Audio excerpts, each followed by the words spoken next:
Я поняла и почувствовала, что у меня действительно сильные корни русские. Мне такое чувство, что я был русским всю жизнь. У меня не просто роман с Россией. Я по-настоящему ее люблю.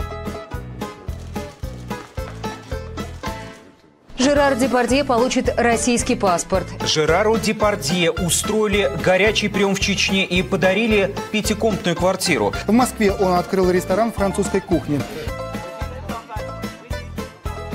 Вслед за Жераром Депардье за российским гражданством может обратиться Брижит Бардо. Звезда фильмов «Такси», знаменитый французский актер Самир Насири хочет получить российское гражданство. Солист американской группы Limp Bizkit Фред Дёрст хочет получить российское гражданство. Звезда итальянского кино Орнелла Мутти пожелала стать россиянкой.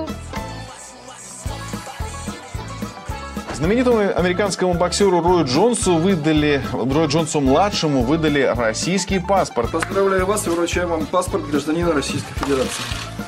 Боец смешанного стиля Джефф Монсон сегодня получил российский паспорт. Знаменитый американский актер Стивен Сигал стал россиянином.